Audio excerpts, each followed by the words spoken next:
All right. Hello, and welcome to episode 8 of the What Say You podcast with me, Brian Quinn. And me, Sal Volcano, and we've almost passed the Tenderloins podcast. What is it, 12? 12 Tenderloins? 12 in a year and a half or 2 years. Yeah, well, we'll get it. We're going to beat that record. I think so. We're doing good, man. 8 weeks in a row. Yes, and not to say we haven't been busy, but we've been finding a way. We were sick this week. That was the main issue this week. You and I were both performed last week with fevers. Mm-hmm. Very ill. So this week we kind of had to recover, but here we are. You guys, we have it tough. It's something else because by the time we check into the hotel, it's about 2 p.m. Right. And then we only have 4 hours before we get to the catered. What are you attempting to do here? I don't know. Make fun of us? I don't know. We were very sick. We were pretty sick. I mean, when you get on stage with a fever and you're like shaking, right? It's weird. We'll tell you what I do love at the live shows. A lot of people coming up to us or even screaming out during the show. What say you? That's right. A lot of people brought Nugget honey bears to the shows. We signed a few of those. Yes. Nugget has taken over now. Yes. Hello. Oh, there he is. Oh, Nugget here too. Do you not even have the physical bottle? No, tell you what, you don't have one? Do I have one? You don't have a Nugget bear? I thought they took my Nugget. Yeah, but I thought you had one at home. And that was... No? Oh, well. Nah. So that's the rule. We can't have Nugget on the show unless we have a Nugget here. I thought so. All right. Because I look at Nugget when he speaks. All right. We could have him. No, it's all right. We don't want to sour the Nugget. We don't want to go to the Nugget well. But he's caught fire. Yes. People latched it. People made this 4 Nugget Twitter accounts. I've already noticed. Yes. I received dozens of nuggets, like actual physical nuggets, at the show. People start taking pictures. It's like he's like the Travelocity gnome now. People are taking pictures with him in different locations. Yeah, that's great. We got out of, where were we? Rockford. We went out the back door. There's a helicopter outdoors.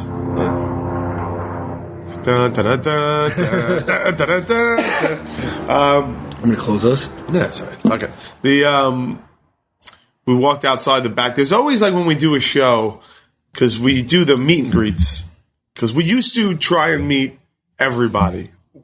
Whoa. When we first started, we said, okay, after the show, we'll go stand over there. Right. And we'll meet everybody. And then once we meet everybody, we'll do the next show. And then we'll go stand over there and we'll meet everybody. Sure. We did that for like 6 months. Sure. And it was like 350 people per show at that point. It was impossible. And then as the venues we started doing growing bigger, we just couldn't do it. It's just physically impossible to... We did it as long as we could. Right. And then we were like, well, all right, well, how do we still want to meet people, but we don't know what to do. And then all the theaters were like, well, you idiots, people do meet and greets. Like, that's part of the deal. That's part of it. So you could say you charge a little bit, and then the people who really want to see you get to see you instead of not doing it for anybody. Right. So that's what we came to. But, all right, so after the show, though, there's always people who are waiting around the theater for us to leave. Right? Yeah. Has there ever been a show where that hasn't happened? No. There's always someone. And that's fun. Whatever, right? We take pictures with them and spend time with them and stuff like that. Yeah, it's funny. I just saw one on YouTube. Yeah. And we were at the Keswick in Philadelphia. Okay. And I guess James and Joe went out the back, and there was like this was a particularly large one. I'm probably the biggest I've ever seen, where there was like maybe 40 people or so waiting outside after the meet and greet. That's a lot. A lot of young kids. Maybe I think a word got out and kids that couldn't make it. I don't know, but it was a lot of kids. Maybe 40, 50 kids. So they were out there. So we were taking care of still business inside with the theater. Right. And I was like, oh, I'm going to fool around. I'm gonna run out the door and just run in a big circle and be like, ah, and then run back in. Right. So they were all out there like taking pictures and signing stuff and like that. So I just run out. I run out the door unannounced and I'm like, ah! And I run in a big circle. Everyone starts chasing me in a circle. And they just literally start running after me, and people, like the little kids, are like, "Oh, yes, oh!" And they have all their cameras out, and they're taping me, and I do a big circle around, and they follow me, and I run right back in the door, and I never stop screaming, right? And then later on, I came out to actually go to my car, and I said hello to everyone, and sure. So someone videoed that. and they posted they were already videoing, and they posted it online on YouTube under the whole thing that, could you believe Sal? He didn't have time for anybody, so I guess they didn't see he didn't catch that I ran back in. Right. So they were like, Joe and James were so kind and were nice enough and were out there, and then Sal just didn't have time for anybody. He bolted out of the theater screaming and just ran like into the night. Like they didn't see me go back in, and they didn't see me come back out later. So he thinks, and he slowed it down. He's like, he went by so fast, just screaming in people's faces. Right. And he's like, I slowed it down. You'll see him come out at like, 2 minutes and 27 seconds. And I just, the way he puts it, I look like an insane person. Right. I just burst through the threshold and I go, and it's slowed down. So I go, and I run past everyone. People start screaming, and it just looks like I just run away. And everyone's commenting on it like, that is effed up. Oh man, like how low can you be? They just went, I was like, what? I like that there's that evil Sal out there in the world. People think there's evil Sal. That's pretty good. But you were saying that so we walked out the theater, and there was someone there with a Nugget who asked us to sign a Nugget, and I was pretty excited by that. Like that to me is like, that's when it's catching fire. And then the next night there were like 3 Nuggets that we had to sign. So Nugget being, are we assuming that everyone heard this, knows? I don't mind operating that way, but we can. Nugget being the honey bear, but yeah, fuck them. Go back and listen to the other ones. There's only 8 episodes. Yeah. You can't go listen to the other ones? Yeah, fuck it's you. Entitled Enter Nugget. Yeah. So if you're a new listener, go fuck yourself. Yeah, really, what the fuck? We don't need you, stupid asshole. Well, we do need them. Well, we don't, assholes. A lot of people asking for Nugget the Bear t-shirts. Okay. So maybe we'll look into that. Oh, let's just make as many t-shirts and sell as many as we can. Isn't that the whole point of life here? Sell the t-shirts. My point of life, I'm not doing this to talk to you. No? I'm doing this to make money off them eventually. Yeah. Okay. What do you mean you don't want to talk to me? We're together 7 days a week. You're not running out of things to say to me? That's fucking insane. We had, what the fuck? I wanted to mention the song at the beginning of each episode. That's right. And at the end of each episode. Cause we get this on Twitter daily. It's called, F for Effort by the great Casey Jost, writer on Impractical Jokers. His band Less Vinyl. And you can follow him on Twitter at Casey Jost, right? That's his name? Yeah, and then I think the album is either free or a suggested donation on Bandcamp. Yeah. Speaking of Bandcamp, we made Butterfly Crime Scene. You got a friend of ours. Yes. A professional musician. Pony Boy, yep. Great Pony Boy. And Quinn wrote extended lyrics to Butterfly Crime Scene, which is, I think, from our first episode ever, or second episode ever. And it's a full, blown out, amazing rock song we made a couple of years ago, and I don't know if we say it enough, but it's also available on Bandcamp. Right. Search for Butterfly Crime Scene. I think it's also, we play it before the shows, before we come out at the shows, and a lot of people ask about it. So. Yeah, she did a great job. So there's that. And then the other thing I wanted to mention, that was just a shout out. That's an answer for the question we get a lot, although I'm sure we're going to get on fucking Twitter constantly still. Less Vinyl, F for Effort. The other question I get all the time is, hey, who does the mastering for your show and puts it online? And that would be Declan from Creaky Studios, which is based in Ireland. The greatest podcasting, editing, producing suite deal person I've ever met. And that's Creaky Studios. If you're going to do a podcast, you need 3 things: a computer, a microphone, and Declan. Creaky Studios, go ahead and start your own podcast, because it's easy, right, Sal? It's so easy. You just you plug it in, right, and you start talking. That's it. Everybody can do it. That's it. It's better than independent movies. It's certainly easier. Yeah. Like, we're in my kitchen right now. I'm in sweatpants. You're in sweatpants. I haven't showered from last night yet. There you go. So and then you do your podcast, and then people listen, and then you sell T-shirts eventually. And then you find your place in the world. We're doing business here. So as we mentioned last time, Tory Welles, the gorgeous Yes. former porn actress. That's right. Who hit her stride in the 80s and 90s and stuff like that, who we were fans of, who got brought up in it earlier. She has reached out saying she will do the podcast. She's based in Vegas. Here's the thing. So we've been trying to contact her. And she's written numerous times, know about the podcast. I hear you guys loud and clear because the fans have been tweeting like we do. And I want to do it. Let's just set it up. Someone contact me. Let's just set up. I haven't heard from anybody. Let's just set it up. Right. Every time she says that, I reply. We reply from What Say You, and we say, hi, we hear you. We want you to be on. You just need to follow us so we can give you our personal information. Right. So we can talk to you and call you personally. That's right. That's off our Twitter at What Say You Pod, right? At What Say You Pod. So we've tweeted her in reply. I tweeted just a general tweet about it, so more people could see it, and maybe I might reach her that way. So I've responded to her like 4 or 5 times. We need to let her know as a community that she just has to follow What Say You Podcast and check her direct messages. That's right. And then we can get this going. So I've tried. I've exhausted everything that I can do. Well, you don't want to come off as like a dick by being, you don't want to be like... No, guys, don't yell at her. Yeah.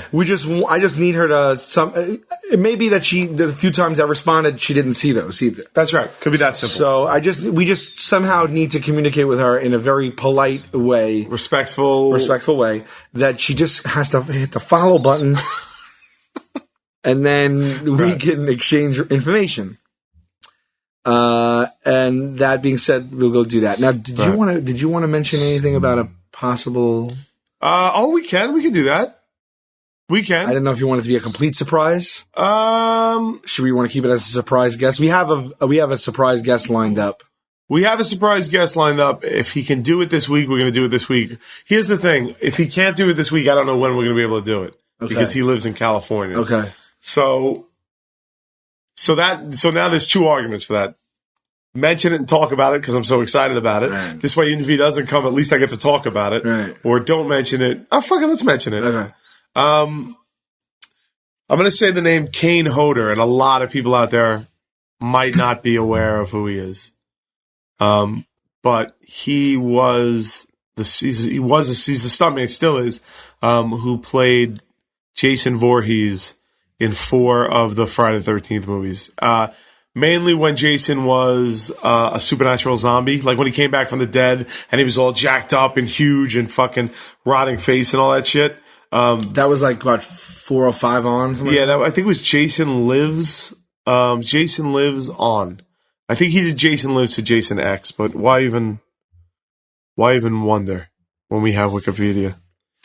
And Friday the 13th being the famed the classic horror series. I mean, if you don't know what Friday the 13th is, I don't even know why you're listening to this podcast, but yes. And that's where Jason Myers? Jesus Christ, I don't know why you're doing this podcast. Jason Voorhees. Jason Voorhees. What's his name? Pinhead. Okay. That was Doug Lyman.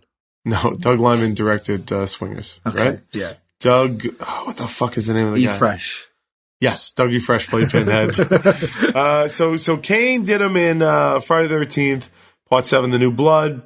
Jason Takes Manhattan, Jason Goes to Hell, and Jason X. I'm not as big of a horror or a fanatic of that series as you are. Right. I am like anybody else. You know, like it's on my radar. I've seen them. I appreciate them, but I'm super excited because I would have a billion questions for him. Oh God, yeah. Like I want to know like when he's scared. You know, like he's been scared. He's a human being. He has a family. He lives in a home. I'm sure like he might have heard like a creak one night and been like, "Oh shit, is someone in my house?" Right. It doesn't matter if I play Jason. No. Hello, Kane. Oh no. Nugget doesn't like you, Kane. He plays Hatchet in those Hatchet movies now, which you haven't seen those Hatchet movies, right? No. Not yet. We're going to have to watch them. But I wonder if any part of that process of making the Friday the 13th movies, when you're Jason, right? I wonder if any part of it whatsoever is scary at all. No, it's not. No, you're the guy. You're the guy in the mask. Like, Yeah, but you're still. Yeah, you're always. It's right. You're always attacking. You're not. right. Even if you're setting up a scene and it's dark and all that shit like that, you're the guy. You're the guy. You're the one that when you're walking around. First of all, Kane Hodder's like, look at how fucking big he is. Yeah, he's like 16 feet tall. Yeah, he's like huge and muscular and shit. All right, we get it, buddy. And what? Dreamy? What? What? Huh? What? Now, has he had the request to put on the Jason outfit to have sex? I mean, that's question one Right, that we're asking him. right. Question one. If he hasn't, it would be a shame, right? Yeah. That's a shame. Yeah.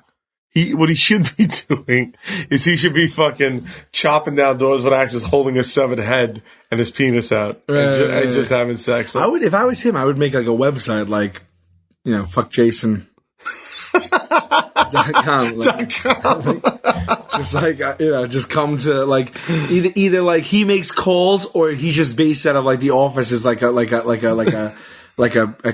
fake like log cabin or whatever it is, right? But it's like a log cabin in the middle of the city, like it's just like a tourist attraction, like Halloween. He sets it up. yeah. Just like come fuck Jason. I'll wear the mask. I'll like grunt out. I'll do the grunts.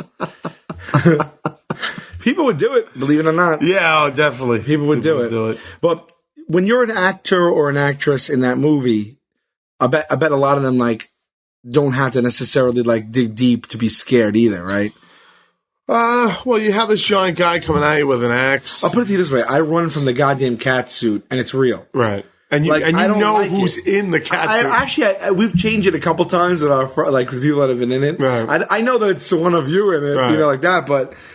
When the cat it's a natural instinct. Sure. The cat starts running at you. You run. You just don't want it to catch you. You know what I mean? Like, I don't think I'm going to die when the cat gets to me. But it's just like this thing, this innate thing inside you. You don't want to get caught. Right. When someone's chasing you, you're like, oh shit, I'm getting the hell out of here. Just like when you play tag or whatever.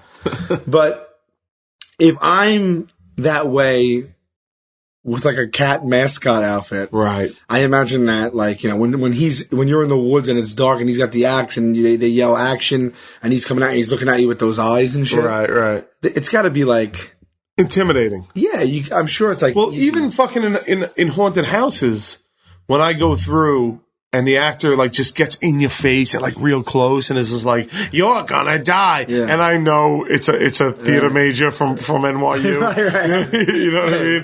Whose father cries himself to sleep at night. Like I know that, and I'm still like, I mean, there's just something odd to the personal space being invaded. You know what I mean? And it's like, odds are if you're going to NYU on a full ride.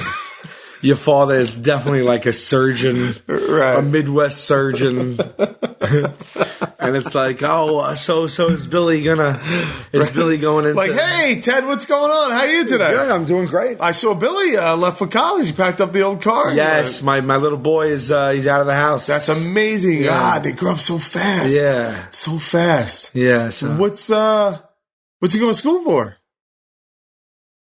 What's that? I saw your son Billy. I saw him. Oh yeah, go to school. What school is it? Where's he going to again? Billy wants to dance. Wait, what? Billy wants to dance. Well, yeah, sure. I mean, I dance with my wife at weddings all the time. Yeah, it's great. but Billy just wants to dance like for a profession. Well, we couldn't be more happy. Where's he going? Me and my wife couldn't be more happy about it. Yeah. What school? He's going to NYU. They teach I mean, it's reasonable. It's $80,000 a year. Oh, $80,000 a year. And then they teach him the kickball change. Right. He's got a great 4-foot square apartment in the Lower East Side. Right. You're paying for that too, huh? Yeah, it's a pretty reasonable $4,000 a month too. Wow. So we're happy about everything. Yeah. Happy about the way things went. So we're going to go out there and visit him. You're going to go watch him dance? You're going to go watch him dance? Of course. We're going to go watch him dance. He's training all year. Right. Okay. Oh, he's training. He's training all year. That's excellent. Then in about 9 months when he's done training, he does a 4-minute number. Oh. In this Broadway show. Like a review? Yeah, it's like an off Broadway. It's off Broadway. Tickets are only $117 for the front row. Wow. If you want to go. Oh, this room in New York, not in his apartment. Okay. But we could stay in a reasonably priced New York hotel. It's like $600 a night. I mean, here's the thing. It's got water. That weekend is the weekend my son, who's a Marine, is coming home from the war. That's right. We want to welcome him home as a hero because, he was out there defending our nation. Yes. And he's also starting his construction business that weekend. So it's kind of a busy. I get it. Yeah, I mean, go I've for the had dancing. many war vets that I've done surgery on. Right. And then, and the only reason I'm able to do that, and I went to school, is that my father, his grandfather, had that, he worked in the steel mine. Oh, I remember him. He used to come by. He's huge and manly, and he worked with his bare hands. He came to this country with nothing. Okay. So it's kind of like the American dream. Yeah, I mean, he died of black lung. Right, of course. But now his grandson? Yeah. His grandson. Yes. Gets to... Well, I should say this. This is something I didn't mention. Okay. He's also going to be on So You Think You Could Dance. Oh! Wow. The funny part about this is that's like one of my favorite shows of all time. The best part about this is I watch those dancers in awe. I know. I literally watch that and I'm like, I cannot believe the level of talent that I'll never achieve of these people. Yeah. But no. But we're going to go see him. And it's going to be great. Oh, we're back in? All right, okay. Oh, wow. Okay, cool. Yeah. God, that's good. Good for you, man. Good choice. I'm totally fine with it because it turns out my daughter's a fucking whore, so anything's better than that. Yeah, my daughter's going to school to be a surgeon too, except she's fucking blowing everybody over there. Well, do you have a number? Because I Wow. Okay. All right. We should mention it's early in the morning. Yeah, it's pretty early for us anyway. I used to get up. I used to bartend for more than a decade. That's right. And I used to go to bed between 5 and 7 a.m. every like 4 nights a week. Right. And I would wake up between 11 and 2 p.m. every day. What a life that was. You can't go back to bartending, right? Oh God, no. You can't. I mean, I was fun, and you were, and I've said it not because you're my friend, the best bartender I've ever seen. Thank you. I took pride. Every drink. You knew what people wanted to drink as they approached the bar. You remembered them, whether they were in there a month ago, whether they were in there 6 months ago. Right. They would walk up, and you would start making their drink already. Right. You never charged me for a drink, right. Which was it's all coming out right now. Ever, I never paid for a drink in all your years of bartending. But you remembered everybody's name. People would come in when you were bartending just to hang out with you. Yeah, I took that shit serious. You did, and you would make playlists. Before you went to work, you would spend an hour and a half making a playlist just for that night. You would come up with games. You had special times of the night that people could do special things. You were the fucking best bartender of all time. You were really great. Thanks, man. That means a lot. That means a lot. It was pretty amazing. I try to do everything I do as good as I can do it. But that was I take party planning and hosting and being a host very serious. I wanted to create a certain atmosphere, and thanks. That's nice of you to say. No, it's true. We used to do this thing. The thing is, you got to make something out of nothing. Like if I'm bartending on a Tuesday night, right? Why does anyone want to come out on a Tuesday night? You have your locals. Sure. You have your people that are going to drink no matter what. Right. But how do you go above and beyond that? So you got to make something out of nothing. So we used to just play games all the time. I basically let people do whatever they wanted. I made it like they owned the bar. Right. And they would come in like, this is my place. Right. And then everybody who felt like that all got to know each other, and this was their place. Right. And that's it. It's your place. I'm just here working for you. Right. I'm just setting the atmosphere. But we used to do this thing, and I wanted to tell him this, and I didn't get a chance yet.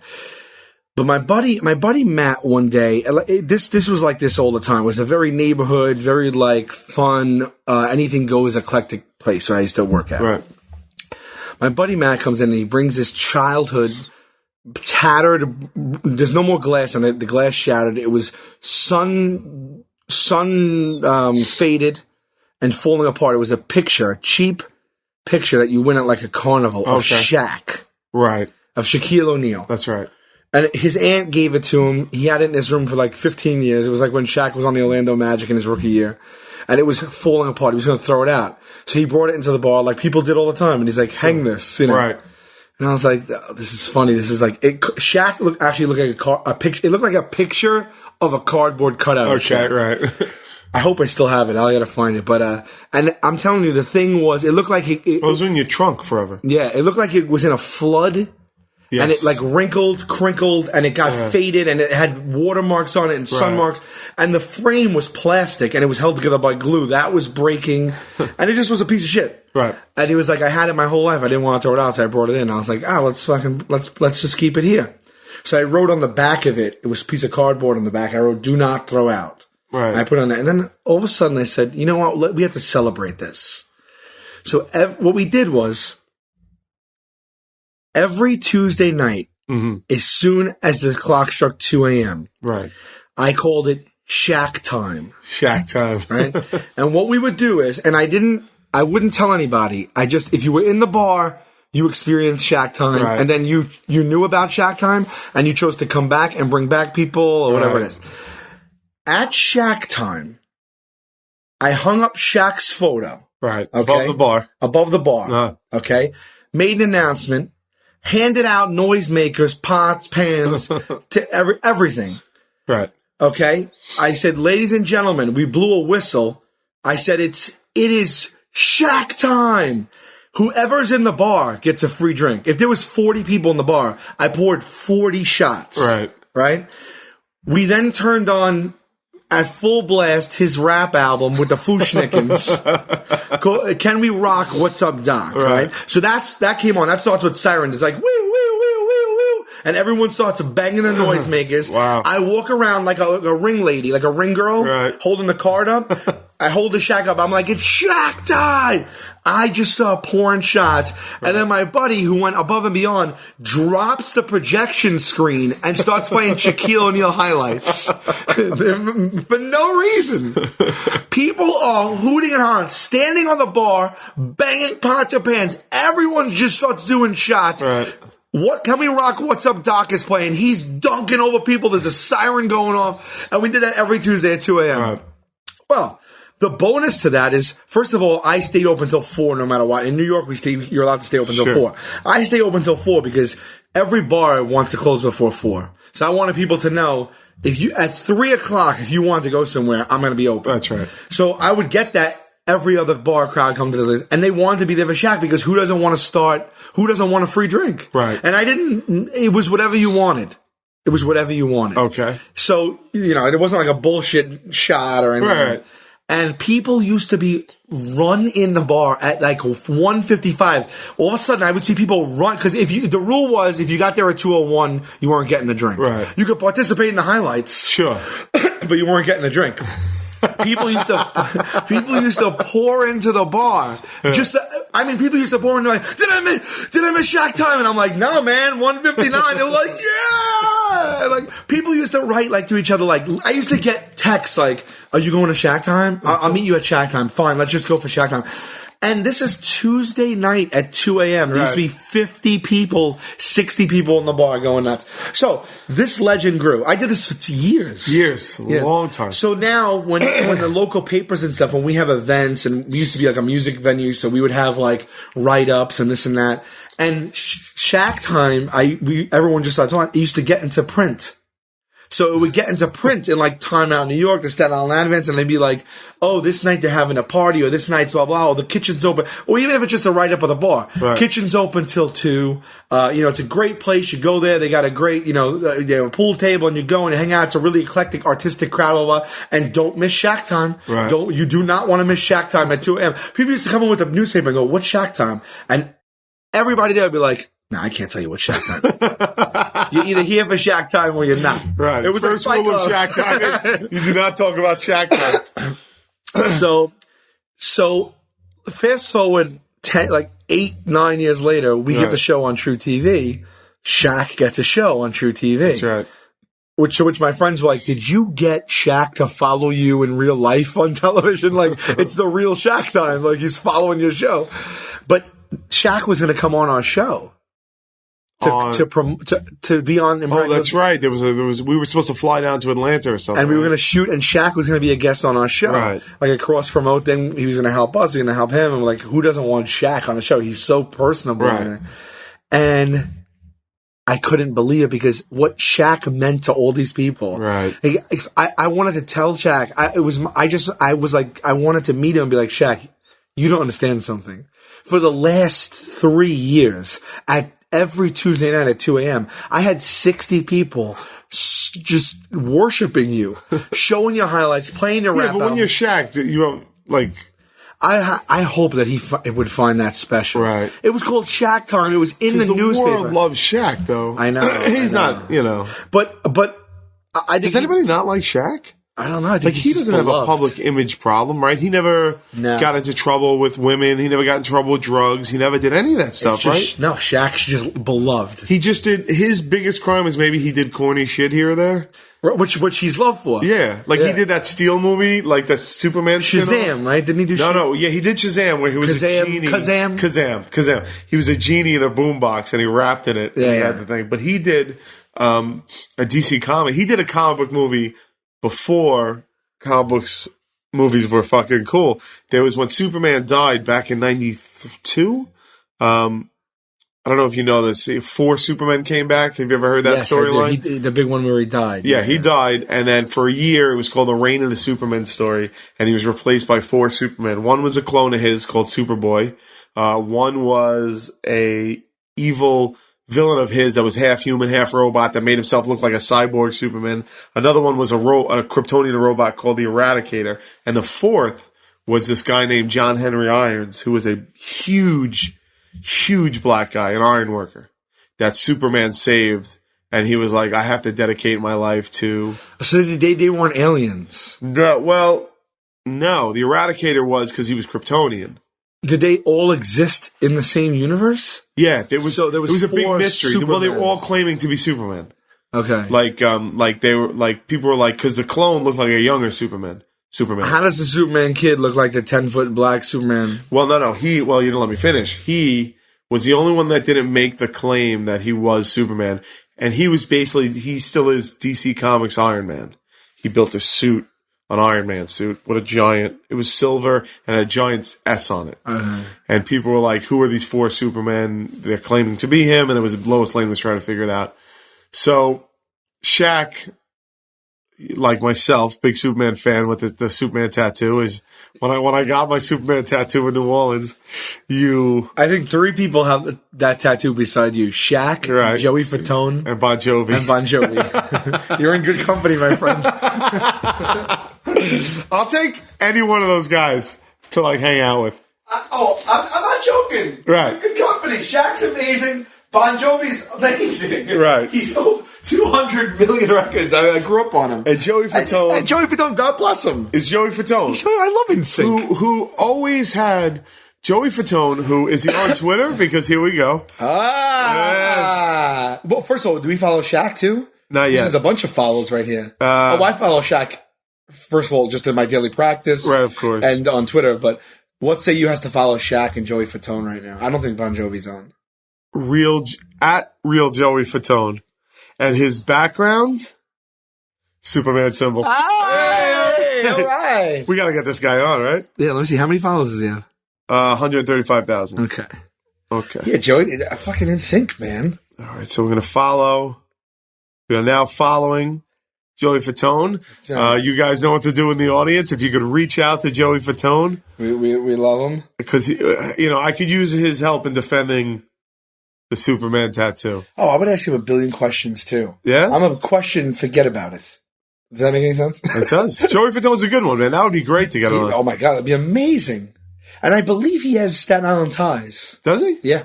He always seemed to have a good sense of humor about not, being Justin Timberlake, right? You know what I mean? They all did, I think. Yeah, but he was known. Yeah. He's known for a sense of humor and everything. Yeah. So Joey Fatone would be good. So at Real Joey Fatone, they call me the fat one. He says in his bio. So he's got a good sense of humor about it. That is funny. That his name spells fat one. Fat one. Oh, excellent. That's cool. All right. So, yeah, if you guys want to get on that, get us Joey Fatone. That would be a good one. We'll work on Shaq on our own. But, Right. Shaq's a tough nut to crack. So now he's a huge Superman fan, and he's like, I'm going to make the Steel movie. It's a black superhero. It's a black, and I don't want to, let me show you what came out of it. He's a black Superman. And that's good, positive role model. Let me make this movie. So he makes the Steel movie based on that character. Hold on. What's his name? Let's put in Steel, Shaq. And we've mentioned to this audience that we've since met Shaq, right? We told that story. And I did not get a chance to tell Shaq about Shaq Time yet. But the next time, I hope that we cross paths with Shaq, I'm going to tell him. So there he is as Steel. I cannot believe I did not know this. Yeah, that's him and they couldn't use the Superman. There was like some weird deal in. Oh wait, so that's him as? Oh no, but that's not. That's a version of the Iron guy. That's Steel. That's the fourth Superman. Oh, it is. That's literally him. That's who he plays. Steel. I think he said his name was Iron. No. John Henry Irons is the character's real name in real life. That's him. That's him in the comic book, and right next to him is Shaq is him. And this is the real offshoot of the dead Superman. Yes. He made a movie based on that character. It was a DC Comics movie, but they couldn't use the death of Superman and all that stuff. So he worked in a junkyard, and he built the suit out of like junk and shit like that and started fighting crime. I cannot believe I did not see this. Yeah. Oh my God. Did you enjoy it? Well, I did. You know, it was for what I wanted to enjoy. I gotta see this. Yeah? Yeah. Shaq is so freaking funny. Yeah. He's funny, man. He's such a personality. I mean, I'm not saying anything that anyone doesn't know, but he's a funny dude, man. And we read his text to me, and we did that, right? Yeah, we did that Word? on the Tenderloins podcast, yeah. Yeah. So I mean, that's fucking badass, man. The guy's like making superhero movies and shit like that. That is cool. So, how did we even get into that? Wait, I lost the train of thought here, buddy. We got into that. That's great. Sorry, we're looking at pictures of Shaq. Right, so... You're talking to the wrong guy. I've been taking ginkgo biloba. Right, it's not helping? But... all right, so we're fans of Shaq. Because we went through Kane Hodder coming on. Oh, yeah. We're all over the map today. Yeah. And when I showed up today, you were like, I don't even know if I can do this. I'm not in the mood. Well, speaking of Kane Hodder. Okay, Kane Hodder. And you had gone into before the haunted houses. Yes. And how it's just an uncomfortable feeling to be scared. FuckJason.com or a real one? Not FuckJason.com, which, by the way, anybody who does that, I want a piece of the action on that. Not the actual action, the money. But no. When you go to a haunted house, it's something else to be scared. Just like when that cat was chasing me. I just don't like things jumping out at me. Right. So you were saying, and by the way, there's these new crazy haunted houses. Like Blackout in New York City. Look this stuff up on the internet. You have to sign a waiver. Right. And there's two different ones now. One where you go through completely nude. That is fucking insane. It's insane. That's insane.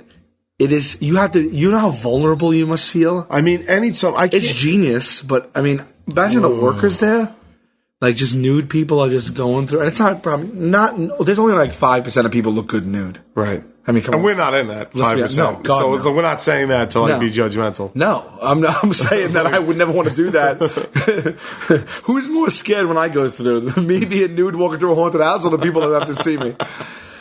And there's another one where you have to sign a waiver, and they're allowed to literally beat the shit out. Like you go through alone. You sign a waiver, you go through alone. There's not a light in it is hardly a light in the thing. And you go completely by yourself. And they waterboard you. They actually put cloth over your face and pour. And they waterboard you. And they throw a bag over your head and they put a fucking gun in your mouth. Right. It's based on it's not based on like monsters or anything. It's based on like real life like adrenaline, fear, like type stuff. Right. And there's this disgusting thing too where like a lady comes out and she like fucking starts shoving shit in your mouth and like gross shit. What do you mean? Oh, I didn't want to say because it's too gross. Well, literally every person listening right now. If you look it up, you'll read, and you can read reviews and everything. Yeah. She like is like in a psych ward, and she comes out and like I think she handcuffs you. Right. And then it's fake. It's completely fake, but it is what it is. She shoves her fucking tampon in your mouth. Oh my god. Yeah. That's horrible. It's squeamish. It's fucking vomit inducing. But it's disgusting, but this is what someone thought up. And this is what people are paying to do. This is insane. I would never, ever. First of all, just walking through alone. Like I don't do haunted houses. I don't know if anyone knows that. We never talked about it, but I don't do them. Yeah. I won't even do the ones like on the boardwalk where you sit in like a little like tram. Right. And it's like and like a puff of air blows in your face. A puff of air. I will not do it. Right. I get super anxiety. I don't like things jumping out at me. We went to Disney World and I didn't want to go through the haunted house thing. That's right. The only way you got through Pirates of the Caribbean was by joking with that British family behind us the entire fucking time. I was so scared because I didn't know what was it. Now, don't get me wrong. I've since been through Pirates of the Caribbean. Sure. I had never gone through it. Right. And you're just going through these little caves, little tunnels, and I thought things were going to jump out at you. Sure. It's not like that though. It's pretty awesome. It was awesome, but when I went to, and there's a British family behind me, I was scared out of my goddamn mind. Because who was it? Was it just you and I? Why were we in Disney that Stacey? time? It was you, me, and Stacy. We were in LA, and we went to. That's right. It was just the three of us when we went to Disney. And I was scared that things are going to jump out and grab you from the side. Right. That's what I'm scared of. Because I will punch a fucking actor right in the teeth. I don't care. Because I'm telling. That's why I'm nervous. I'm gonna snap. It's like when someone like tickles you or whatever. I'm gonna snap, and this person's not gonna. So as a matter of fact, we went to this one last year called The Killers. In Manhattan, New York, and it was a recreation. You go through with maybe a group of 10 each. You walk through room to room, and every room had a real life serial killer. Right, like you would walk into a room and there would be John Wayne Gacy watching TV, and they recreated his. And it's not a animatronic. It's a dude dressed like John Wayne Gacy. Yeah. And he starts rumbling and mumbling at you and shit like that. And in this haunted house, I guess everyone's trying to step it up. So usually they can't touch you. If they do, and they put a red X on your head. They put a red blood X on your head. If you agree to be touched. If you want to be touched, or if you don't want to be touched, I forget. Whatever it is. Yeah. If you want to be touched, they put a red X on your head. If you don't want to be touched, no red X. There's nothing on your forehead. So the actors know who they can grab and shit. And I went through that thing, and I went through it with like 10 people, like friends. Yeah. And you're in a safe place. Yeah, because I get in between them, or I back up against a wall. My back goes flush against the wall where I know nothing's coming out of it. As long as I can see everything in front of me, I'm fine. Mm-hmm. And this fucking thing, they made some rooms really foggy so you couldn't see anything. You couldn't see your own friends. Couldn't even get out of that one room. Couldn't get out. Yeah. And I would just walk into every room and go, I don't have a red X. I don't have a red X. So whatever you're thinking, you can't touch me. And these people would come up to me like they would be all dressed up like these people, and they'd come right to my face, and I'd be like, I don't have a red X. So just back up. The power of Christ compels you. I would run. I was like running through some rooms, just going, no red X, no red X, because they jump out of the crevices. It took me, my friends had to go, it took me everything to go. I had to go, we went to a bar before and I took like 5 shots because I couldn't do it. Mm-hmm. So, getting back to what you said about like not wanting people to scare you and jump out and all that stuff. Recently, and I'm going to tell this story because we don't do the 10 Lines podcast or whatever. Right. Recently on the Impractical Jokers. Oh, this is the cornfield? Yeah. Okay. You guys decided, I was punished, and you guys decided to dream up a punishment for me. And we don't usually, 9 out of 10 times, we don't know when we're getting punished what the punishment's going to be. Right. We show up, And then we could kind of guess what it might be. You generally know you're getting punished that day. You know you're getting punished. Yeah. Oh, generally. Generally. Sometimes This season we've done a couple of hijinks, people. But Right. you know you're getting punished. You don't necessarily know what it's going to be. And then when you show up at the place, sometimes you still don't know what it's Sure. going to be. Like when you guys put me in the cage with those cats, Right. when I walked out and addressed the audience and I said, "Hello, everyone. Thank you for coming," I still didn't know what it was. Right. But sometimes and like when you had to teach sex ed, you thought it was going to be the kids and it was your parents. Well, yeah, that's a perfect example. You guys told me about that because the guys was, I have to be prepared to talk about sex in front of teenagers so I can't say anything bad. Right. So I had an idea going in that's what I was going to do. You still didn't know what you were saying. Right. You still have to say what we said. So it still is a very big surprise. Right. Sometimes you know, sometimes you don't. And then, of course, my parents were there, so it was all a scam anyway. Right. Sons of bitches. That's right. Okay, thank you. And we took that and we put it in the live show to this day. So if you haven't seen the live show, Q does the extended Birds and Bees talk that he had to do to his parents, which was 40 minutes. It got cut down on the show to 3-4 minutes. Yeah. He does that live. It's fun. It's ridiculous. It's a fun time. So I show up. We drive 2.5 hours. This was in October, early October, right? Yeah, we drive 2.5 hours into Long Island, and I'm brought separately to a restaurant where I sit for another 2.5 hours. Alone. I ate a slice of pizza and talked to the owner for 2.5 hours. Yeah. The whole crew goes off to another location about a half hour away. It's a cornfield. I didn't know that. Right. So finally I'm waiting. They tell me I have to change. I have to put on this outfit. And I'm thinking to myself, what are we doing out here? I don't know. So a van comes to get me and they pull into this farm, this field. And we're driving down a dirt road, a bumpy dirt road for like 5-6 minutes driving. Mm-hmm. And then we stop. And all the dirt is kicked up behind us. We're 5 or 6 driving minutes into a field. Right. I get out and I see you guys standing there. I still don't know what it is. Right. All I know is we're in a desolate... Well, you have a giant cornfield to your left. To your right is woods. The woods. So you know you're either going into the woods or the cornfield. Right. What could this be? I don't know yet. Right. So I know they have these haunted hay rides and things like that at these farms and stuff. And I know that you know that I'm completely scared of this type of thing. You were asking me if it was a haunted house. Yes. Right, because I said, guys, are you going to take me to a haunted house? Because if you're taking me to a haunted house, I'm not going to go through it. But you have to do the punishments. That's the caveat of the show. You can't say no to the punishment. Right. That's right. I'm starting to shake in my goddamn boots because what I don't want is to give you any ideas. So I don't want to play, because no matter what it is, I don't know what's going on. I don't want to play my hand, because if I make a big deal out of me being real scared, you guys are surely to change something. Right. So I get there. So you direct me to the cornfield. The 3 of you are standing there. Well, we had stretched a long. What I mean long, I mean like a mile, thousands of feet. Yeah, of rope through the cornfield, but not in a path. It wasn't a corn maze. That's important to mention. It was a cornfield. There was no path. So we just strung this rope around in a bizarre, makes no sense pattern throughout. He was cutting through cornfields, up corn rows, through fucking dead corn stalks, everything. I couldn't take a step, not a single step, without pushing corn stalks out of my way. Yeah, this wasn't produced that way. You were walking through a cornfield, so it was fucked up. Yes. So we say, just put your hand on the rope. There was a rope that came out of the cornfield to start. Right. And we tied it up. We basically made a trail for him to follow with the rope. We said, put your hands on the rope, never take your hand off the rope. If you take your hand off the rope, you have to go back to the beginning. Start over. Right. That's all I know now. Right. So, guys, I don't want to go into this cornfield. I'm scared out of my goddamn mind. And I turn to you guys and I say, guys, camera, no camera, I need to be prepared for this. Right. Let me know.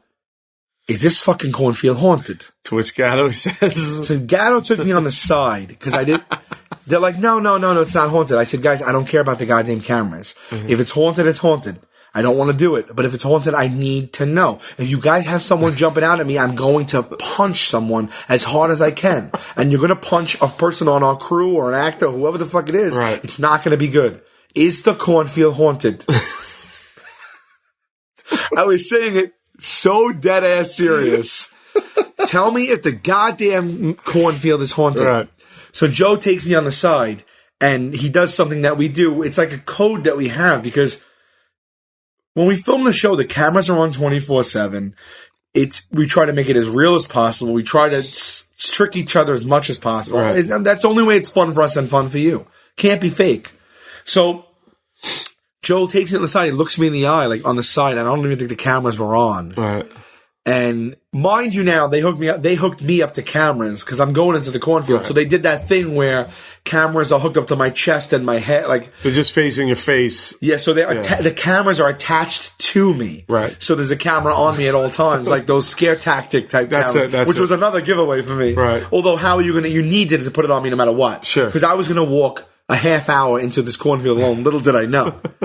Joe takes me on the side. He levels on me. He looks me in the eyes. He goes, "Sal, look at me. I would tell you. It's not haunted." Right. It plays to some of the things you don't like pointy objects and things like that, because I have like OCD with sharp objects. Right. He's like, "But it's not haunted." I said, "Okay, I can handle the sharp objects, but I'm not going to like it."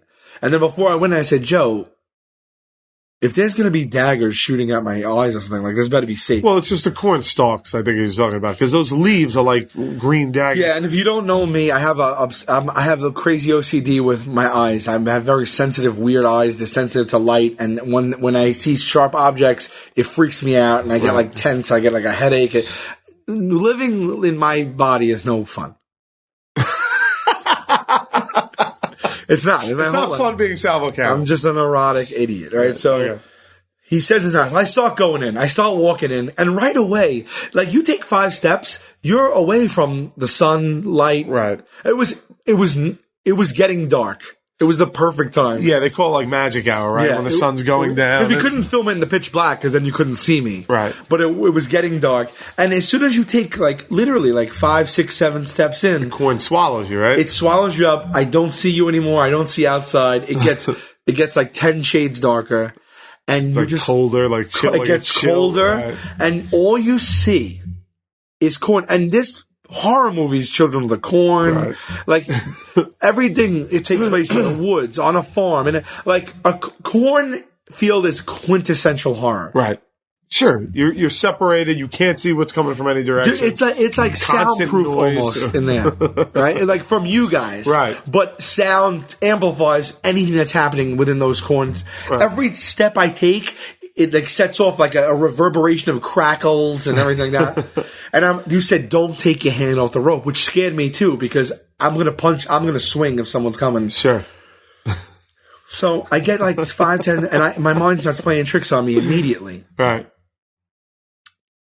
And if the wind blows, you hear like a rustling, and I'm like, oh, what's that? And when I tell you, I'm not going to do this justice saying it, because I was at such a heightened level of fear. Right. And you guys can say all you want about me. You can fucking tweet at me and make fun of me about being a pussy. Whatever you want to do, go ahead. You don't understand what it's like when you don't want something to jump out and grab you and you're in the middle of a cornfield alone. It's really fucked up. So you guys start making fun of me. I have an earpiece in so I can still hear you. Yeah. And you guys are already making fun of me and everything. Well, because we hear you. Your voice. Usually, we listen to each other with the headphones in our ears. There was no need for it because you were screaming so loud. You would just hear from the cornfield you going, "What's that? What's that? This better not be haunted." Because every sound I heard, I was like, "This is the moment people are going to attack me." Right? And then I think you ran in, right? Like I was like a minute into it, and you just came lunging in to scare me from behind, which you did. I freaked the fuck out, and then Murray threw a big fucking ball, of like a big like a mud ball, and when I was alone, and it just smashed right next to me, and I was like, "Stop it!" And you guys are cracking up and everything. We're dying because this is already just walking into the cornfield. You've given us more than we even hope to get. Right. And I'm trying because you never know, because with any person, you're like, this is a grown man. He knows we're making a TV show. So that could diffuse all the tension. Right. If and it has. We filmed stuff that didn't work in the past. Sure. We don't air it. We're like, oh shit, it didn't work. Right. Not every idea is going to work. Right. But this works. This works. So I'm really on edge, and I'm not even playing this up. I'm not even trying to be funny, and I'm calling back to you guys because you're still in earshot. I'm calling back, guys. Is it haunted? Is it haunted? Just tell me if it's haunted. And I hear you guys laughing and everything. I'm like, oh fuck! And every time you hear the wind blow, I'm like, oh my god. And I must look like a guy. The camera is already unflattering. It's like hanging right off. It's like that fisheye lens where my face is also distorted. And the genius of what you guys did was nothing happened. Nothing. The first 10 minutes. Nothing. 10 minutes is a long time. It's a really long time to be walking through a cornfield. Right. After 10 minutes of nothing happening, it got worse and worse because it's like the anticipation is killer. What is going to happen? Is nothing going to happen? Like, when is this going to come out? Like, I've already crescendoed in fear like 15 times because I'm like, it has got to happen now. It's going to happen now. Every second it doesn't happen is the more urgency that it's got to happen because something's got to happen. So 10 minutes of that. I'm literally having. I'm looking at you now, and you're reliving it. I know your body language after all these years. You're starting to get freaked out. Your hands are clapped together on your lap. Your head won't stop moving. You're looking in every direction. The feeling I'm feeling, it's like sense memory. Right. It was like getting to a fever pitch. Like I was literally going to have a full blown anxiety attack. Right. And I'm like, so in my head, I'm like, all right, what's going to happen is it's getting dark. It's nightfall. Right. You guys are going to have me follow this rope for 40 minutes and just leave me in a cornfield. Like at 2 acres in, and you guys are going to leave. And that's going to be the fucking joke. Right. And I'm going to have a fucking dumb camera on my face. I'm going to be completely alone in a cornfield at night. And now it's at night. And I'm going to be terrified in the grown man in the middle of a cornfield. Right. Which I still don't like. Right. It's at that moment, 200 feet. Right. I mean, it's tough to see. It's getting dark. I'm looking through 200 feet of corn, but I see something. And it's where the rope is headed. Uh-huh. And it's a speck. And I get a little closer, and it's definitely something. It's something. The color of it is different. I see something is ahead. Right. So I just quiet down. I'm like, all right, this is going to be the first thing. And I get a little closer, and I'm like, 150 feet away looking through all this corn. And it's a fucking child. It's a lone... It's the cutest little blonde girl. It's a blonde girl. In a cornflower blue dress. She's a little girl. Yeah. 4 years old. Right. Alone. In a dress, staring at me. Like patent leather saddle shoes, little knee-high socks, blue corn a little dress. Fucking scary, possessed, innocent girl staring at me with her eyes are wide open and she's just looking at me. Right. And motherfucker, I was like, you fucking assholes. You assholes. You could have had a guy with a goddamn axe. It's a 4-year-old child. It's a girl in a summery dress. And she puts her finger up. Right. Her hand, she puts her arm up and goes she crooks her finger at you, like, come this way. Come here. Come to me. Right. And this is a 4-year-old child, man. And I go... You motherfuckers, it's haunted. It's haunted. The whole maze is haunted. I see the girl. She's a haunted girl and everything's haunted. She's a haunted girl. You guys are crying, laughing. We were dying because I was watching this girl play soccer too, like 5 minutes before you showed up on set. She was the most bubbly little girl. She was like kicking the soccer ball towards me and stuff like that. And we were just like, we were like, when you see him, keep it up. Like, don't. And she did. I was like, there's no way. First of all, how is this little bitch alone? I'm 15 minutes into 10 minutes into the cornfield now. Right. I'm looking around. Like, there's nobody with her. There's no adult, no parent, no chaperone, no insurance person. That's right. She's alone. That's creepy. Cause I'm like, all right, I'm no dope. Okay. This is not a ghost. This is not a demon. Right. She's not a possessed girl. It's a child actress. It's a child actress. This isn't the fucking Shining. her mom is somewhere around here, her father, somebody, her acting coach. And I say, before I take another step, I'm gonna survey everything, and I'm gonna find that acting coach. And that's gonna give me the confidence I need to pass this little bitch. And there's nobody around. This little bitch. I tell you guys, I'm not passing her. Right. I'm not passing this girl. You gotta pass it, other guys you gotta restart. Right. I'm getting closer and closer, and I say to myself, all right, Sal, this is the child. She's an actress. She got driven here. They all know her. She got approved. She auditioned. Right. She's gonna break. She's gonna break because 4-year-old girl. A 4-year-old girl. I'm a 37-year-old man. If I really wanted to, when I got close, I could scare her. Right. She's scared of me. This pep talk. This little pep talk going on. I'm saying this as I'm walking. It's all on camera. I'm saying this. You couldn't hear me maybe, but I was saying it. I go, she's also in a cornfield. You got to remember that. Right. So she's in a cornfield too. She's scared. She doesn't know what's going on. Right. What she's going to do is when I get closer, she's going to giggle or laugh or smile or look to whoever she's with. Coach, right? Well, this little motherfucker. She didn't break at all. She didn't break. She was like a little De Niro, I call her. She got close. The closer I got, the more fucking demonic she looked. And she just kept telling me to come here. So I'm 10 feet from her, and I'm like talking to her. I'm like, look, I know you're a little kid. I know you're not a demon. I know you're not a demon. Right? I know there's no demons. I know this isn't really haunted. Just so you know, I know. I know you're all actors and you're all just going to jump out at me. I'm not scared that you're possessed. I'm scared that you're going to grab me and then I'm going to hit somebody. That's what I'm scared of. And she's just staring at me. And I'm like, look. What are we gonna do? We're literally at a standoff, right. And we're at a stalemate. And she's 10 feet in front of me. I'm like, what are we doing? Right. I'm gonna run Make your move, you fucking little bitch. Because I'm gonna run right by you. And the second you do something for real, the second you come at me, I'm swinging. Right. I'm swinging. Just know that I'm swinging. So now here's a 37-year-old man threatening a 4-year-old child actress in the middle of a cornfield, just me and her. Right. I'm like, all right.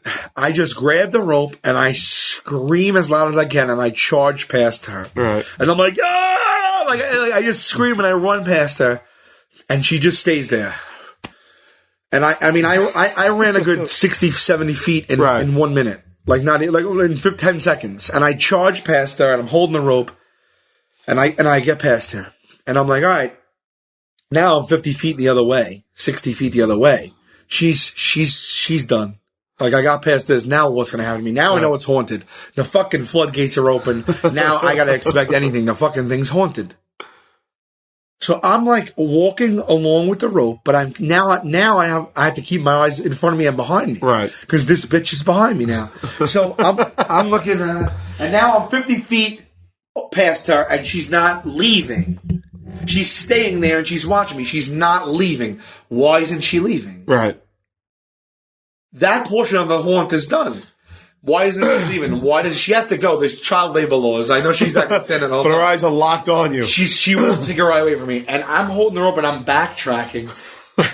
And at that exact moment, a fucking air horn goes off. In my ear. Somebody was in camouflage, laying like John goddamn Rambo, comes up from behind me, blows, and I mean the ones that they sound off at like soccer games. Yeah. In hindsight, you could have blew out at my eardrum. Well, we told them not to blow it directly to your ear. Well, we were blow it over your head, you know what I mean? Well, when I'm looking at this goddamn girl from 50 feet away, and I'm not expecting... At the very least, I'm expecting someone to grab me. Right. Not what sounds like a goddamn Titanic right next to me. You blow the air horn. My body came out of my shoes. I screamed. I fell. I hit the ground and broke the camera. Yes. The cameras broke off of me. They were soldered to me. They broke. And I'm screaming. I hear you guys in the distance. We would die. My mouth is in the mud. It's in the dirt. I fall Like, it was a genuine fall. I had no control. Right. And I immediately jumped back up because I'm on high alert. And the camera's swinging off of me. It's like thousands of dollars of equipment. And I look back, and the fucking girl is gone. It was she knew to take that moment to disappear. This little son of a bitch. It was a matter of 3 seconds. I jumped back up. The camera broke. I have mud all over my mouth, and she's gone. I'm like, she's gone. The bitch is gone. I'm screaming and everything like that. Where the hell could this girl be now? What's going on? Now I'm looking around. Who blew the horn? Because whoever blew the horn scurried away. Right. It's scary. Yeah. Someone was there. I didn't even see them. A lot of thought went into this, dude. Wow. A lot of thought. Hours I was waiting. So oh my God, the girl's gone. I don't know what's up. I turned back around because I had to continue to follow the rope, and the fucking girl walks right in front of me. She walks right in front of me. She made it 60 feet in 2 seconds and somehow crosses in front of my... Mind you, there's no path. There's no path. She had to get through that cornfield. She passes. She walks right in front of me. And I was like, God, this son of a bitch girl. I'm thinking there's more than one. There's got to be more than one. Just her. It wasn't just her? It was just her. Because now I'm she thinking... was that good. She was that good? We didn't tell her to do that. No. We didn't tell her to do that. She ran up and did that on her own. Dude, she navigated the cornfield alone. Yeah. Guys, she was 4 years old. She was 3 feet tall. Yeah. She was great. She walked right by me. And then when she walked by me, she looked at me and didn't break. I was dumbfounded with this girl about how good of an actress she was. Yeah. Because she had to be scared too. So she walks by me. I'm losing my shit. I'm thinking, oh, this is going to be a maze of children. Right. Which would have been... that would have been bad enough on its own. Yeah. So I walk a little further, and then little by little, there's... the next thing I turn, and like, all of a sudden the rope gets full of slime, and bees start attacking me. And then I turn, and there's 4-foot-high mounds of shit. Right. With nowhere to go. The rope goes right through them. Yeah. You can't let go of the rope. You got to start it. And now I have to let go of the rope. I mean, when I tell you 4 foot high, it was more than half my body. It was up to like my stomach and shit. There were 3 of them. 3 mounds. Right. All right, great. You guys are going to keep up with this shit. With me with this shit. So I got to walk through this shit now. So I step in the shit. I'm thigh high walking through shit. I go through the first mound. I'm gagging, puking. There's shit all over my clothes. I go through the second thing of shit. I'm crying about it. I go to walk up to the third thing of shit. As I take a step, the shit rises up from the ground and becomes 5 feet. The shit. It was one of our crew members. The mound of shit rises up and becomes a shit monster. And jumps up, and now a shit monster is in my face. It's shit, and they go, ah! And they're a shit monster. I almost stepped on a human being. It turned out to be a monster full of shit. Right. Well, it turned out to be Christine from our cast in a shit costume. Not in that moment, it wasn't. Right. It was a shit monster. Right.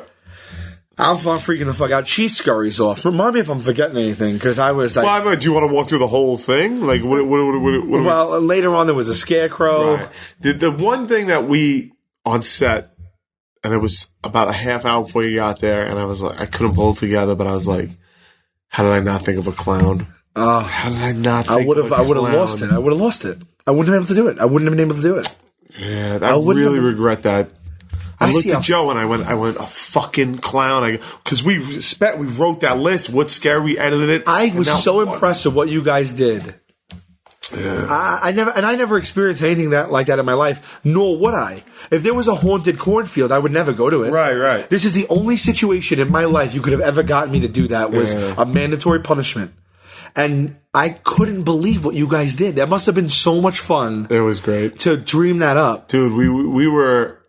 It was one of those office days that you weren't there, and we were just having a blast, man. It was just so much fun. It was great. Props to, I guess, our whole crew for that. Yeah, Will Thaxton spent a lot of time. Will Thaxton's our one of our art prop dudes, and he's like a master. Yeah.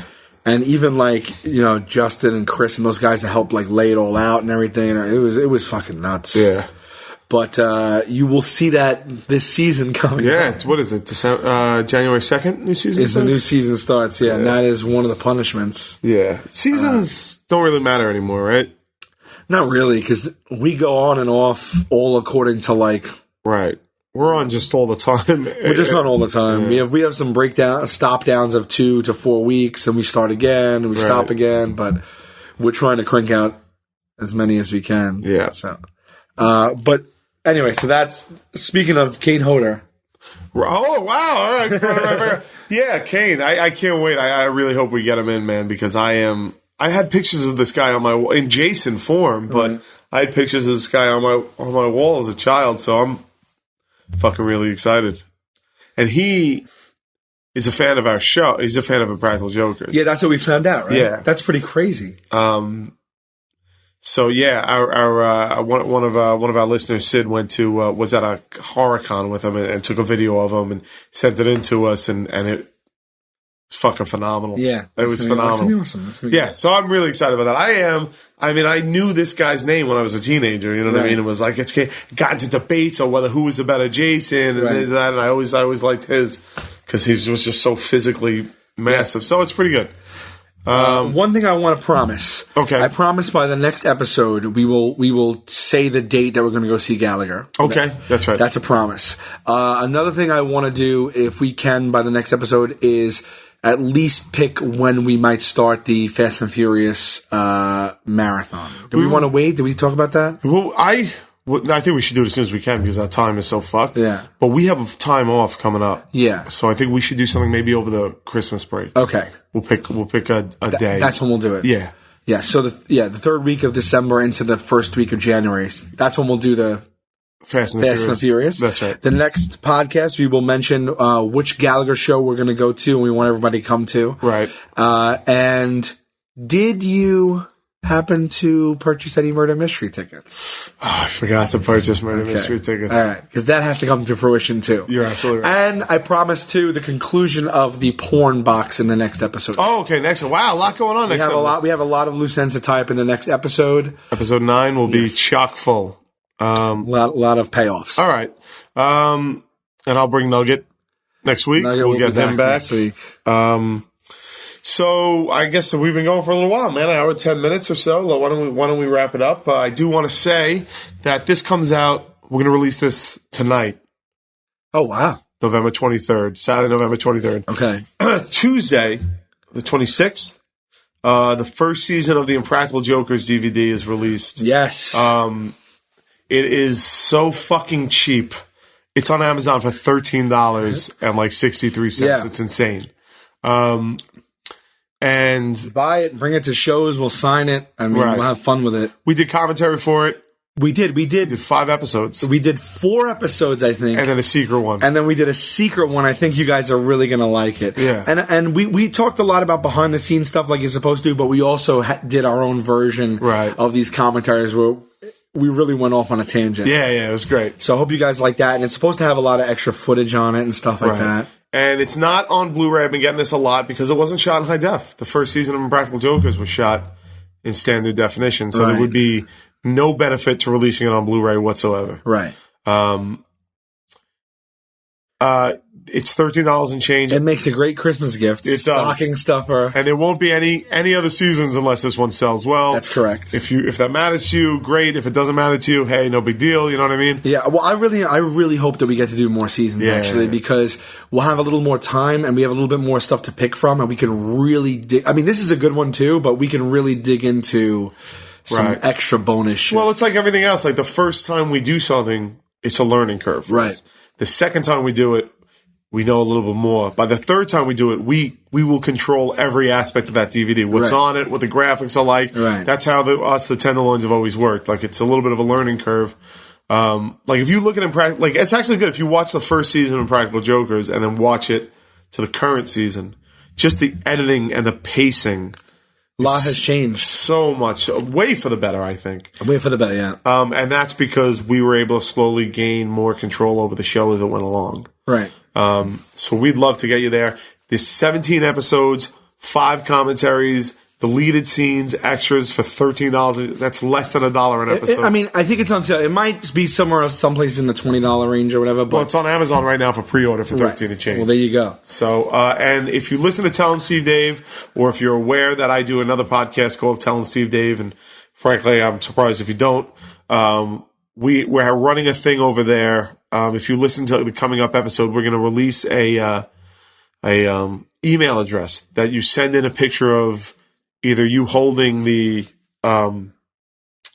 box or the receipt. The receipt is preferred. Forget what I said about holding a picture. If you send a picture of the receipt, we're recording a special episode of Tell 'em Steve Dave that will only be released to people who send in that email, like a bonus pod. Oh, that's awesome. Yeah. So, and that's gonna, so that sounds great. Yeah, you know what I mean. And we're also going to give away a couple of signed copies on that too.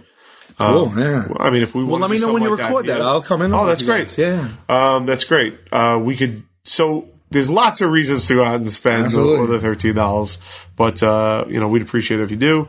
And then shows coming up just real quick. We added a third show in New York. We have 2 shows on Friday, December 6th at the Best Buy Theater. They sold out. So we added a Thursday night show at 5 o'clock. Thursday, December 5th.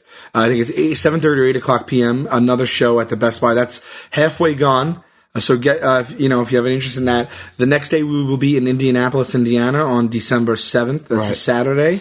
And then the following week it's in Seattle, Washington on December 13th. Oh, really? I believe Friday. Oh, cool. I believe.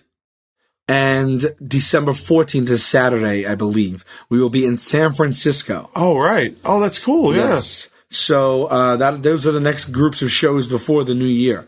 And I think there are still a decent amount of tickets left for San Francisco. I'm not sure about Seattle. Right. But, that's all in the next couple of weeks. So. Right.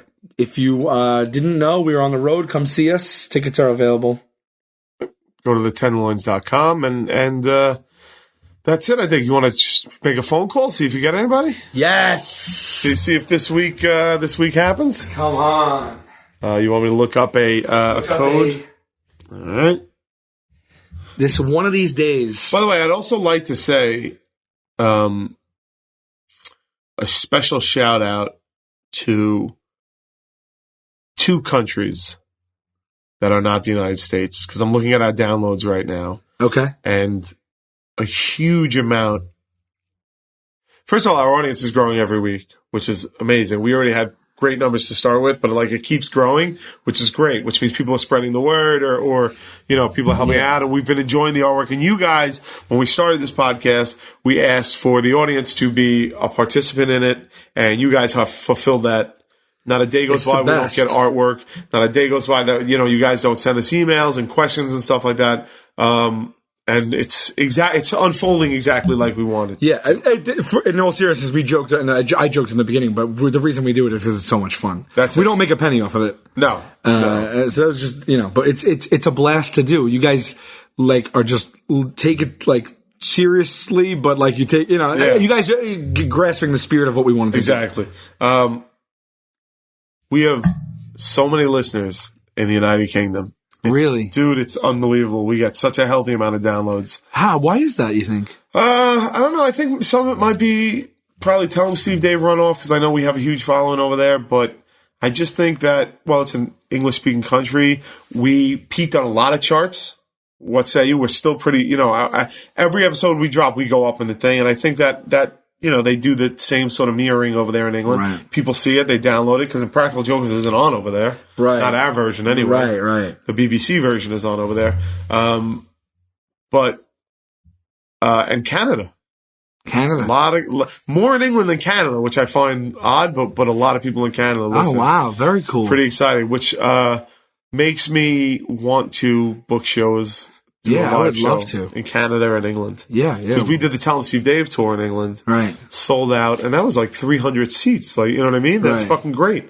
So I would love to get over there, man, when we get some free time. Yeah, and we have some time coming to us in the first quarter of next year. Yeah. Maybe we could plan a trip. Dude, that would be fucking great. That would be great. That would be amazing. We'll look into it. All right, cool. So with that being said, thank you to Canada and England, and of course USA. Any particular state? You want to try Louisiana, or did we try that already? I don't know. I'm good for whatever. Why don't we try New Orleans? Okay. They're a party crowd. We're a party type of town. If you don't know, we try to call one person at the end of every podcast randomly on the phone and interview them and befriend them and find out about their life. It's harder than you think. Most times the call does not go through as dialed. I didn't know this. I thought it was going to be very simple. But we tried, I think, throughout the whole first episode, but now we just decided we would end every episode. Right. With the day someone picks up and we just have it's going to be an hour extended interview, you know what I mean? All right, here's what I'm going to do. I'm going to type in the Orleans Hotel in the French Quarter, because that's where you and I stayed. Right. Right? No, it's a Marquesa. Marquesa Hotel. I don't know. That's where I fucking woke up next to the ice machine. No, Marquesa is where I stayed in Key West. What the fuck? What's going on? The first thing you said was right, I think. Yeah? Orleans? The Orleans? I don't know, dude. All right, let me just type in New Orleans Hotel. I'm taking Ingo Below, I told you. Hotel. Okay. So a New Orleans hotel, a phone number would be... Holy shit.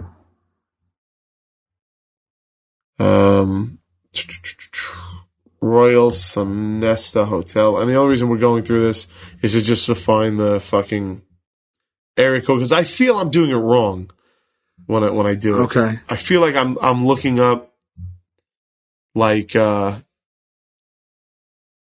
all using 800 numbers. Come on. Well, can't you just put in New Orleans? Yeah, but I think I'm doing it wrong. I think I do that and I get something that's not working. Just type in a business. Type in Electric Ladyland Tattoo. There you go. That's what I was trying to do. New Orleans. Okay. That's where we got our tattoos. I got two tattoos in Electric Ladyland. Yes. The Joey Fatone one and my Staten Island one. Okay. And that phone number is 504. Okay, so we're going to go with a 504 area code. And I'm just going to make up the rest. All right. Very good. And we're going to hope for the best. What we want to do here is we want to reach out. I want to start doing international. I know that's being a little bit aggressive, No, but it's not. an international is like, that'd be insane. Well, next week we'll do our first international. We'll do our first international. We have a big podcast next week. I have to write down everything I just said. We made it 2 hours next week. All right. I'm even going to go with the first. This way we really hedge our bets here. Okay. All right. I'm dialing a random number that I just put into my phone, and it's a New Orleans area code, and we're going to see if this person answers, and we're going to find out about their life. The person you are trying to reach is not accepting calls at this time. Motherfucker! Fuck! That's it for this episode of What's New Pod. God. I'm Brian Quinn. I'm Sal Volcano. We'll talk to you next week. Message 24, LA02MN, MTW. That's just sad. Oh, man.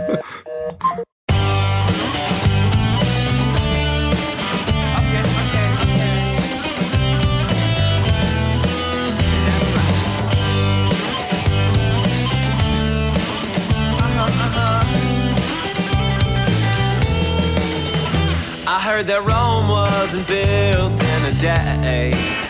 Then how come everyone is rushing to get ahead? And if I seem to be reserved, that's just my way. Your questions seem like you're interrogating me. Yeah, I try. Then again, I don't try. I get an F for effort. I get a D next time. Okay. Here we go. I heard the lemon metaphor 4 million times, and I don't stand for lemonade, don't ask me why. And would a beverage stand be a job that be desired? And where would I get the wood, and should I try? Should I try? Then again, I don't try. I get an F for effort. I get a 65. Yeah, I try, yeah, then again I don't try. I get an F for effort. I might as well just